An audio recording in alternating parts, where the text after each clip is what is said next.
ख्वाजा साहब अस्सलाम वालेकुम। वालेकुम अस्सलाम। ख्वाजा साहब, आपको आज के फैसले पर मुबारकबाद दी जाए। जो भी आप चाहते थे अदालत से आपको वो सब कुछ मिल गया। नजम, हमें नहीं मिला, पाकिस्तानी कौम को आइन की हुक्मरानी वापस मिली है, कानून की हुक्मरानी वापस मिली है, और जो हक है वो हकदार को मिला। हक है जो हकदार को मिला, लेकिन हुकूमती हलकों में काफ़ी मायूसी पाई जा रही है। फवाद चौधरी साहब ने इसको बदकिस्मती करार दिया है। क्यों?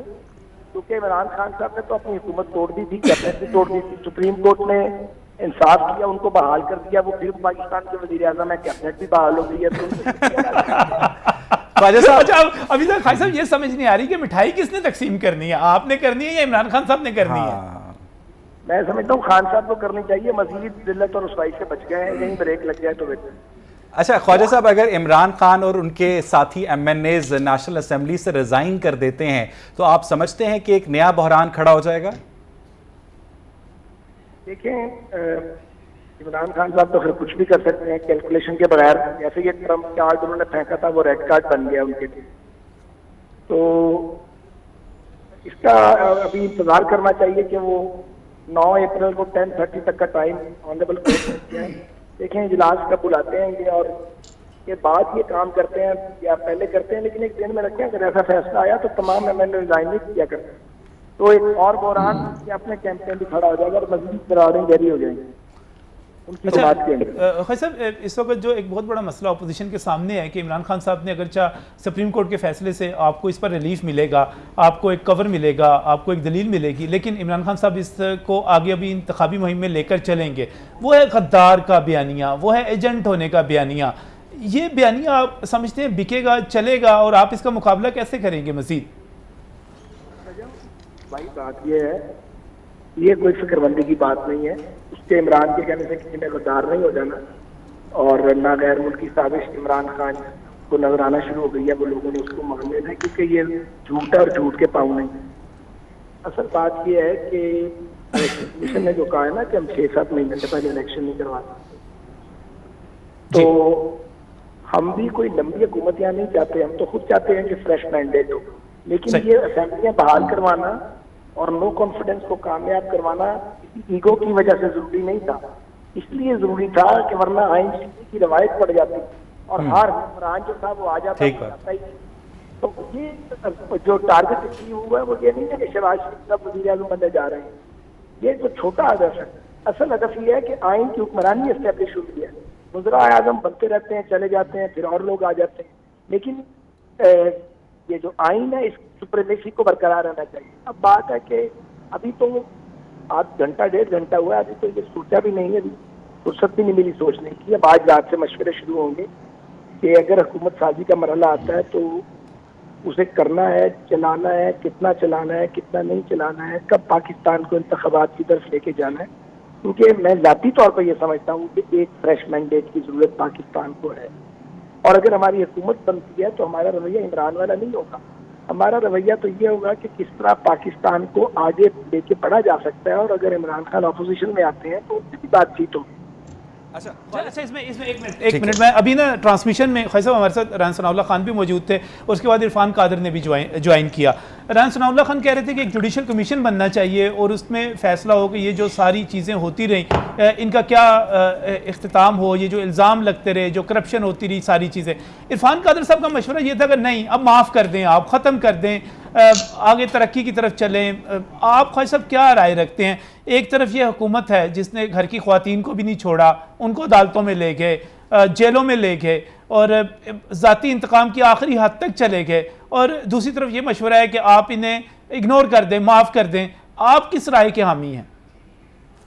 मेरी राय तो नजम साहब आपको मुझसे ज़्यादा पता है। मैं तो जिस दिन जेल से निकला था तो उसी दिन मैंने कह दिया था निकलते ही कि न किसी से नफरत है, न कोई इंतकाम है, न कोई बदला है। पाकिस्तान बदलों का और इंतकाम की सियासत का मुकम्मिल नहीं हो सकता। ये शैतानी चक्कर कहीं ना कहीं तो बंद होना चाहिए। एक सोच ये है, नई सोच का हम बिल्कुल डंके की चोट पे, एक सोच ये है कि जिस तरीके से इमरान खान साहब ने किया है उनको इतना सबक जरूर सिखाया जाए, जो कुछ उन्होंने किया है कि वो आइंदा सीख जाएं और ऐसा ना करें। लेकिन मैं जाती तौर पर समझता हूँ कि हुकूमतों को यानी एग्जेक्टिव को अकाउंटेबिलिटी के चक्कर में नहीं पड़ना चाहिए। एहतसाब करना अदालत का काम है या एहतसाब के अदारों का काम है? हुकूमत का काम है काम करे, कारकर्दगी दिखाए और मुल्क को आगे लेके जाए। अच्छा, ख्वाजा साहब, लड़ाई झगड़ा जो है पाकिस्तान अफोर्ड नहीं करता। दो छोटे से सवाल हैं ख्वाजा साहब मेरे आपसे। अवैस इकबाल अर्ज कर रहा हूं कि अगर आप लोगों की गवर्नमेंट बनती है तो क्या आप इलेक्ट्रॉनिक वोटिंग मशीन के सारे प्रोसेस को रोल बैक कर देंगे, और क्या आप लोग उन सरकारी अफसरान को सजा देंगे जिन्होंने इमरान रजीम के कहने पर ऑपोजिशन और मीडिया को, जिसमें आप भी शामिल हैं, परसिक्यूट किया? ख्वाजा साहब, सर ईवीएम पे तो हमारा वो मौक़िफ़ बिल्कुल क्लियर है कि ईवीएम एक फ्रॉड है, वो नहीं चलेगा। वो तो इलेक्शन लूटने का मंसूबा होगा, उसको बिल्कुल रोल बैक होना चाहिए। मैंने पहले अपना मौक़िफ़ बयान कर दिया है कि ये जो जाती बदले और गुस्से हैं ये नहीं लेने चाहिए, छोड़ देना चाहिए, मुल्क को आगे बढ़ाना चाहिए। 22 करोड़ का मुल्क है, लोगों के पास रोटी नहीं है, सर ढांपने की छाती नहीं है, इस चक्कर में पड़े हुए एक दूसरे के सरों में जूते मारते हैं और मुंह काले करते हैं। काफ़ी नहीं हो गई, आगे बढ़ जाना चाहिए। अच्छा, आपके बहुत ही अच्छे दोस्त इब्राहिम लकी साहब भी हमारे साथ ट्रांसमिशन में मौजूद हैं, उमर डोगर साहब भी मौजूद हैं। ये दोनों एक एक सवाल करेंगे। मैं पहले चाहूँगा कि इब्राहिम लकी साहब जो हैं, प्लीज़ इब्राहिम साहब। साद भाई अस्सलाम वालेकुम। जी लकी जी, वालेकुम अस्सलाम। साद भाई, हमने ज़ाहिर है 3.5 साल जो है आपके साथ जो है नैब में जो है आने जाने में गुजार दिए।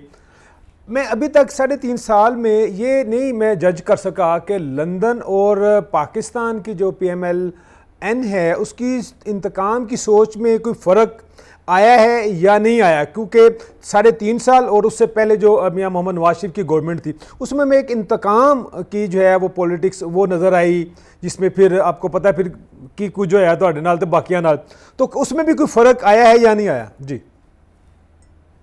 इब्राहिम भाई, मैं पहले भी कह चुका हूँ PMLN के एजेंडे पे इंतकाम बिल्कुल नहीं है। अगर किसी ने ज्यादती की है, इनफरादी उसको माफ़ कर देना चाहिए। किसी ने रियासत के साथ ज्यादती की है, उसे कानून के कटहरे में आना चाहिए और वो फैसले अदालतों पर छोड़ देने चाहिए। अदालतों को इन्फ्लुएंस में लाने की कोशिश नहीं करनी चाहिए। बहुत सख्त मुश्किल में है पाकिस्तान, और जो हुकूमत में आता है, जो हुकूमत में है, उसके लिए ज्यादा मुश्किल और ज्यादा बड़ी आजमाइश है। वक्त ही नहीं है लड़ाई झगड़े का और इंतकाम लेने का। जो पंजाब का आप देखें ना, जो पंजाब का हाल रहा, आप यहाँ पे फराह खान हुक्मरानी करती रही, यहाँ पर DC बिकते रहे, यहाँ पर AC बिकते रहे, यहाँ पर पता नहीं क्या क्या होता रहा। इन सबको आप छोड़ देंगे, जाने देंगे, माफ कर देंगे? देखें, बात यह है कि बहुत लूटमार हुई है, लेकिन उस लूटमार की अकाउंटेबिलिटी के लिए एक अकाउंटेबिलिटी का इंडिपेंडेंट अदारा तो होना चाहिए। नैब तो ऐब है, उसको तो खत्म होना चाहिए। नैब का जो एहतसाब का निज़ाम है वो तो बिल्कुल फेक और 2 नंबर है। वो तो इंतकाम के लिए जो भी वक्त की हुकूमत और अपोजिशन हो वो मिल बैठ के एक ऐसा फार्मूला बनाए, एक ऐसा अदारा हो जो हुकूमती असर से बिल्कुल पाक और आज़ाद हो, और उसके बाद कानून जो पाकिस्तान का कानून है उसके वो एम्बिट के अंदर हो। वो एहतसाब का काम इंडिपेंडेंटली करता रहे, उसके पीछे इन हुकूमतों को लगने की जरूरत नहीं है। मैं बार बार कह रहा हूँ, हिसाब किताब करने की कोशिश की हुकूमत में आ जाए, वो इसी काम में लग जाएगा, उलझ जाएगा और असल काम कारकर्दगी का जाता रहेगा। सही। आखिरी सवाल था। उमर डोगर साहब तजियाकार हैं, हमारे साथ इस वक्त मौजूद हैं। उमर साहब आपसे एक क्वेश्चन करना चाह रहे हैं। जी उमर साहब, over to you. Khwaja Sahab, बड़ी खुशी हुई आपकी बातें सुन के कि आप सियासी इस्तेहकाम की बात कर रहे हैं, पकड़ रख और इंतकाम की बजाय।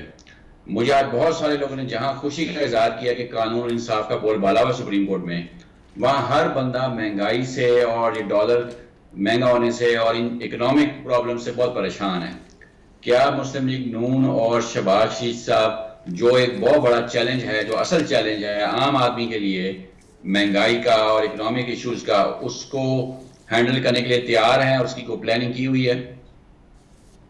देखिए, ये जो हुकूमत बनने जा रही है ये PMLN की हुकूमत अकेले की नहीं है, ये एक कोलिशन हुकूमत होगी जिसमें पीपल्स पार्टी, जमात उलमा इस्लाम, मैंगल साहब की जमात, बाकी सारी जमातें इसके अंदर, MKM, सब लोग मौजूद होंगे। तो कलेक्टिव विजडम का असूल कार फरमा होगा। फाइनेंशियल एक्सपर्ट्स जो हैं वो हमारे पास भी मौजूद हैं, बाकियों के पास, सब मिल के सर जोड़ लेंगे। अभी मैं आपको बता रहा हूँ, ये बार प्रेस कॉन्फ्रेंस चल रही है शहबाज साहब और बिलावल साहब की, तो इससे पहले हम अंदर बैठे हुए थे ड्राइंग रूम में, यही बातें कर रहे थे कि खुदा खैर करे और 9 अप्रैल का दिन खैर से गुजरे, हुकूमत साजी का मरहला जल्द से जल्द खत्म हो और फिर सर जोड़े जाएंगे इस मुसीबत से जिसने पाकिस्तान को डाल दिया इन्होंने, तब्दीली के नाम पे निकालने के लिए क्या काविश कर रही है। तो अपनी पूरी अटमोस्ट कोशिश करेंगे और 1 पॉइंट एजेंडा है पाकिस्तान को इस माशी मुश्किल से निकालना और इसको दोबारा वापस ट्रैक पे लेके आना। अच्छा ख्वाजा साहब, बिल्कुल आखिर में जाते जाते सोशल मीडिया पे काफ़ी लोग राय जाहिर कर रहे थे कि शहबाज साहब वज़ीर आज़म बन जाएंगे, हमजा साहब जो हैं वज़ीर आला बन जाएंगे, बाप और बेटा। काफ़ी लोग थे, मैं नदिया तर पता नहीं काफ़ी लोग पॉपुलर जो सोशल मीडिया एक्टिविस्ट हैं और आपकी पार्टी के हैं, वो कहते हैं ख्वाजा साद रफ़ी को वज़ीर आला पंजाब होना चाहिए था।